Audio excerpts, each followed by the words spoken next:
ilang linggong pagbusisi sa umano'y questionabling SALN ni Chief Justice Renato Corona, may bagong hamon si Senador Miriam Defensor Santiago sa prosekusyon at depensa.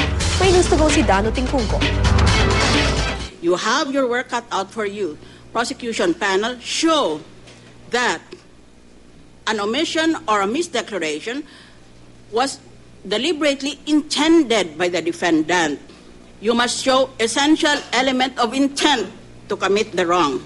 On the part of the defense, show that your client has, in good faith, declared in his hand all his deposits, both peso and dollar deposits, and if he did not, why not?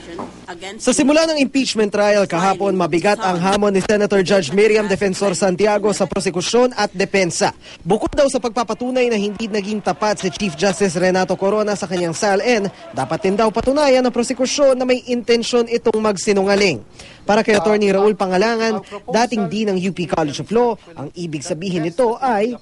Well, ako siguro it will be, I'm just speculating, siguro ipapakita na hindi ito inadvertent omission lang. Identify the sources of... Hinamon naman ni Santiago ang depensa na ipaliwanag ang lahat ng umano'y di pagkakatugma sa SALN ni Corona maging ang tungkol sa bank accounts nito.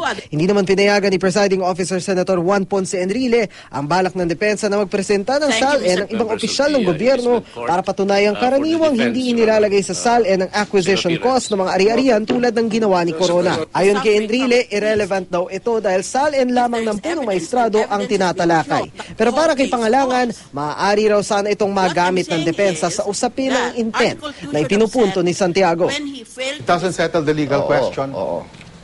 Pero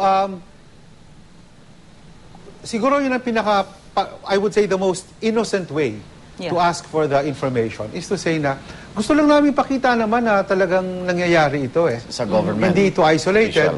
At to support the argument that, and therefore, hindi naman to bad faith Yes. Walang tinatago, talagang ganyan lang yan. Walang nagseseryoso dyan sa SALN na yan. Pero bakit nga ba hindi idineklara ni Corona sa kanyang SALN ang acquisition cost ng kanyang ari-arian?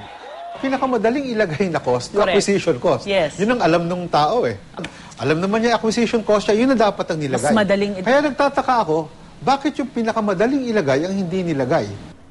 Pero kung may mga hindi man pagkakatugma sa SALN ni Corona, marahil ang tanong pa rin ng marami ay kung sapat ba itong basehan para siya matanggal sa pwesto. Whether a crime is impeachable or not is a political judgment na hindi reviewable ng mga husgado. So, mabigat yung tanong mo, Igan, pero talagang it's anybody's guess at this stage. Dano Tingkungko, GMA News.